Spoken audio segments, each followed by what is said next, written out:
Ganyan na mga kabungboy na dato na linya na Mama Lezenik. baga ginandam pa nato na no atong tingin ka ng mga kabumbo pero ini mga kabumbo kaparte laga piton simpaman mga kabumbo ito na nanabo nga tensyon ano kay may dato mga kababayan ano o mga OFWs naton ito na iipit kapini nga tensyon ito na tulong nga nasudano ito na US nga nito na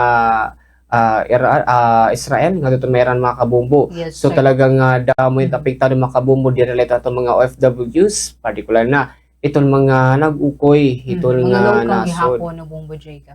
Oo, kay ang mga niinin mga kabumbo no ina nagkakaada po hin conflict, hin tension between countries ngadto mga kabumbo ha may Middle East o nga hin upod gihapon nga dino mga kabumbo. Ito ang Estados Unidos. Anyways, partner no, okay na ada na ato niya Ma'am Lezenik Tolentino de Paz partner. Anyways, Ma'am, maupay nga agalan kita Bombo Radio Tacloban na Bombo Sheila with Bombo Jacob. Ini na naggaada po no hinapag-atake ito ni US ng Israel ha Iran. Then ito ni Iran naman ma'am no is nag-counter attack ang mga military bases nga naka base do nga dahiton na magadrodilain nga lugar o mga katabing bansa ano hiton na Iran. So, mama, kumusta po itong aton sitwasyon nga na naman na mag-Kuwait? Kapag kaya na is okay naman po, waray na po paras kanina nga bansirin, waray na po. Okay. Ini na ma'am, pero kanina na mga, let's just say, kagabi or kanina ma'am itong aga, ini na nag-aada po na missile attack nga daa. Tama? Opo. Mga ano nga oras adto ma'am? Siguro dirila ko na mga 3 o'clock adto at 3 an ko ba naghanabuha or may airport. 5 yata. 5 o'clock adto ma'am kay didi kami adto didi ba amon trabaho na syempre nakabalita na lagi kami. May trabaho kasi kami tapos natunog nga ni Ansirinak na barak kagad gihap kami kay syempre diri gihapon katuron anit first lang akuan na pagkuan palit sirin syempre nahaglok gad gihap kami ngaran kami adit sa kubit balay kay nag-abiso naman gihap nga panmarungon daw kuno an mga gas kay bangit na singan ako nga okay makaraglok naman ini nga di. Kasi sa loob ng So nasa loob kasi kami ng bahay nung oo na may danahan na bu nga di hagawas. Oo. Ma'am, nakapira na pagkaadahin na pag-atake nga da, missile attack. Kuan tikang kanina kay nakadamo kasi tikang kaninan alas 11 kay alas 10 man kami nagmat alas 11 diri la napulo diha pisong business no? mga sugad Pitong business duha kasi kami nga diha balay. Kuan mga sugad hiton nakadamo na kay kada pagsirin pagkatapos siguro pagsirin amo lutit pag nira. Okay. So ibig sabihin ma'am nagkakaada anayhin na siren before magkaadahin missile attack. Tama? Oo nagsusugad na istas di nga ni gindudungan ba. Oh, alright. Oo, Bombo Jake. So mama, Bombo Jake ina po, Bombo Jake pag po and of course mangutan ako sitwasyon niyo din mama no. Imam ito na pakasabot niyo nga may sugad ini nga airstrike ano baga una ni naging buhat ini. Siyempre nahaglok gad. Makaraglok gad. Dirigap kami na hinga nga turg sugad hadiya na kulop gihapon alas 5 na kami maagahon na nga turog siya na luwat pare pagyap kami mga turog magpo 4 o'clock na nahaglok gad makaraglok gad nga di adi kami kasi itamon kasi kwarto adi ha pinakarop syempre nababatiin namon tapos labi na kanina nga nahinga turog ako nga di wala gihap ka nga turog kay relax time ko man adto paggawas ko singko ini baga syempre nasyaklak to sa mo tuging videohan ko na singko diri naman ini baga nahaglok ba ako bangin kun hain labat to mga kay dida kasi ito paggawas namon adto nga akong ging video at bang di ba natakilid nga din ng balit kay tilosad man akadto man haubos it balit akon agaron. Syempre haglok ako na singko first time ko kinabuhi nga nakitan sugad na haglok ako na singko ano ba ini na singko Diyos ko Lord na sing ako karaglok mat sa statunya na wala pa kami hanga turog Ito niyo kabutang niya na ma'am, ito niyo balaya na nga ginokyan ano. Pila ba kamo mga safety area nga pwede niyo kadtuan Kadtuan. just in case nga lumala ito na tension ano, ito na mga airstrike kini nga tulong nga bansa ma'am.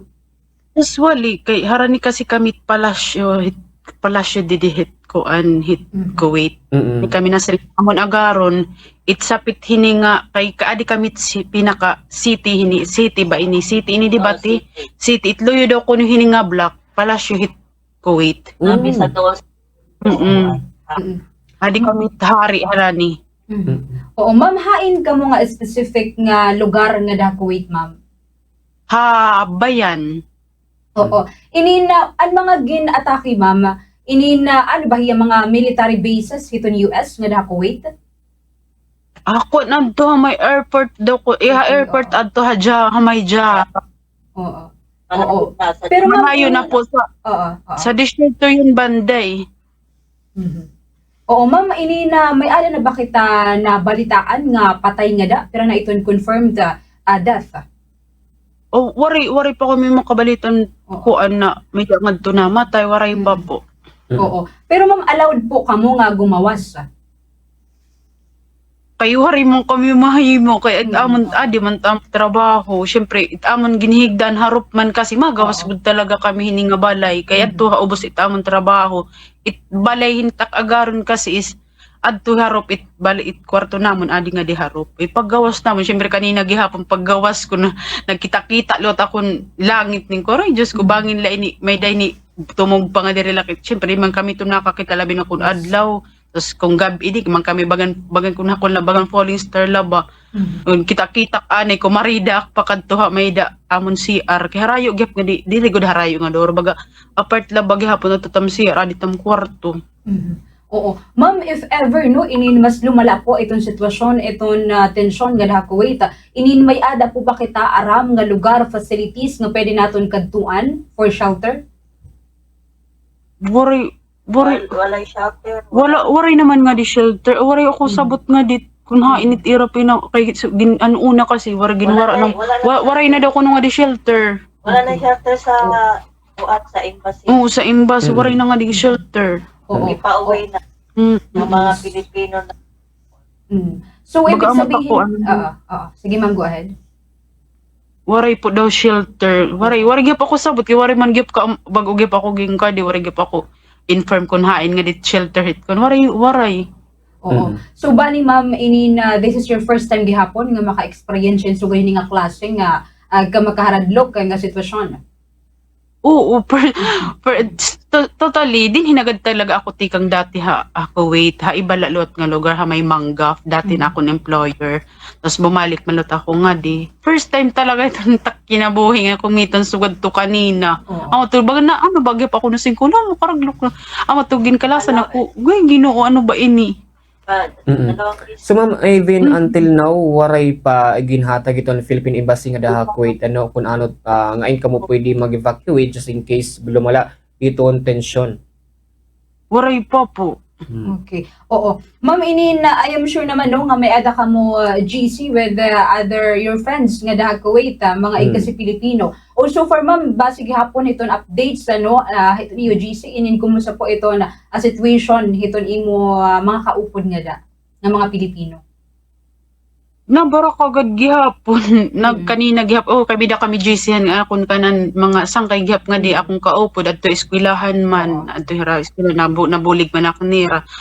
Siyempre nabara kagad gihapon hinubat diri nga di mabaraka kay basta nabara kagad gihapon. Oo. Hindi Kami naabara kung hain lalatod tugpa hain pun di ba?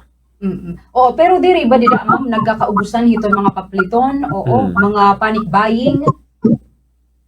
Baga waray man taamon agaron waray man magkuan haamon nga amo ito waray man liwat. May da man gihap nga di pagkaon. Oo. Amon kanina you have mentioned nga hiton ikaduha nga block no hiton imo ginuokyan yana is sa amo iton palasyo hiton Opo. Kuwait. Right? Ininom nakakadto ka na po ba? I mean ano po iton na sitwasyon ngadto ma'am or hiton paggawas nimo iton iyo balay ma'am ano iton situation damo ba iton guba nga mga residents nga mga panimalay? waray man liwat, mamingaw Okay. man liwat. Oo. Alright. So bali ma'am, an talagang gintarget la po nung may kabombo o ma'am hiton Iran is an didiha may Airport. Kuwait International Airport. Opo. Okay, Mm. mo Jay. So kapag na ma'am, aside iton aton wala man na nalabong nga panic buying ano. So kamusta na po kami iton aton na may inalagaan po ba ka mga estudyante ma'am nga until na waray sulod klase? Ano po? Pag yan po ma'am, kamusta po itong mga bata liyan, company din ng mga bata, particular itong atong mga estudyante na ginalagaan niyo po liyan. Waray hira klase buwas. May da kami mga alaga. Mm-mm. May da kami So, mga alaga. Yung mga cancellation ng mga klase nga tanan nga mga eskwelahan. Waray klase buwas. Waray. Oo. Ma'am, inin-add ko la ano, kanina gihapon, nagpagawas no iton Kuwait Media State ma'am nga diri daw tumuod no iton mga Pilipino labi na iton mga ada Kuwait nga nagkakaada hinadako ang atensyon. How true ma'am ano nga bagat diri gin papagawas iton Kuwait Media State kun ano ba gihapon iton kamatuoran nga natatabo nga da Kuwait.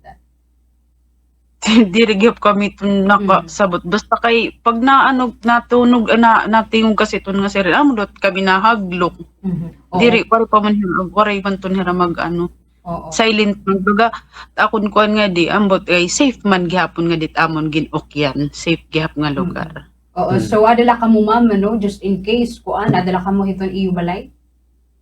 O, adi po kami. Oo, ma'am ito ni mo pamilya Adi mga pala diha kami nga Pilipinas. Kumusta man no iton era reaction regarding hinin nga situation? Nabaraka gihapon, kay daw mag-message siya ako nga, kumusta ka nga da, be safe na daw ko na singko, okay laman ako nga di, pero syempre to kanina, hingkalasan lagod talaga akong makakuan gad gihapon, nababaraka gad gihap, inabatiri na baraka. Ma'am yan kay working ka man, paano man ma'am iton imo pagsulod iton imo trabaho? Are you going to kuan na makadto ka ma-work or stay ani di dahil iton iyo balay? Makadto kay amon balay kasi rough ini pinaka-rough ini amon balay itakon agaron makadto nga tumalusad matrabaho gihapon kay dire man pwede nga paray trabaho. Mana kay Ramadan man kasi nga di. Oo. Tama. So ma'am, since na-mention ka gani mo ano nga iton imo kabutangan is adto ha Igbaw. So Opo. kapag yan na ma'am, may ginatag ba ba nga iyo amo nga pabalinog ka mga liubos kay medyo delikado labi na kay mga missiles itong pwede maigo no. So as of now ma'am, waray po ba so dito nga again mando imo tayo mo amo? Waray man liwat. Waray man liwat. Pero nagkuan at tira kanina nga amo to nagkukuan nga di sa nakita man kasi nira na nabuha airport nasa amo lat nagapira nga waray o baga waray man liwat. Ma'am, iton napagkana no ma'am, hagawas mismo hiton iyo parimalay ano.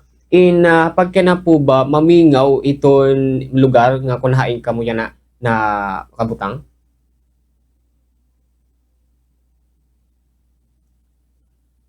Medyo na siya pa yung ano. Mamotrong ko po no, ito na kamusta po ito na gawas mismo hiton iyo ginukya na balay ano. Ito na since medyo city kamo yan ano. Mamingaw po ba sitwasyon niya na ma'am, Dida? Opo, mamingaw. Mamingaw. Oo, pero kanito ma'am, like usually good man, mamingaw talaga or yan ala ito nga nagkakaada intention? Mamingaw manggudwat. Mamingaw nga di. Okay, so ibig sabihin ma'am, there is no difference ito usual nga adlaw nga waray missile attack. Oo. Okay. So as of now mo, karay po naman may ginhatagayo ito na any information ito na Philippine Embassy if ano nga bulig itong pwede ihatagayo na particular na iton aton iyo pamilya nga ti Pilipinas waray pa biston sa ma'am. Waray pa po. Okay. Alright. Sige ma'am, ano na lang, any message na lang to your family, to the public? Go ahead ma'am.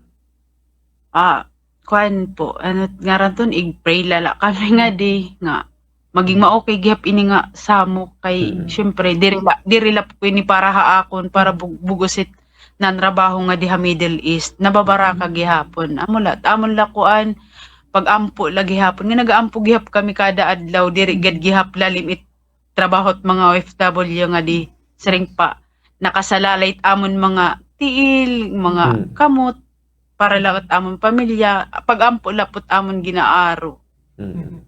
Yes. Ayun, nadamangat salamat na ma'am no hiton pagpaangbin dito imo oras pwede akong radyo Tacloban nga hinay po ka mga da ma'am. Hini pa kayo mga. Salamat po ma'am. Alright, ama to may kabombo no an ato na pagkikipaghimangarawag kan ma'am Lizane Tolentino de Paz from Kuwait o sa inyo may kabombo nga OFW nga nakabase naman po nga tuha Kuwait.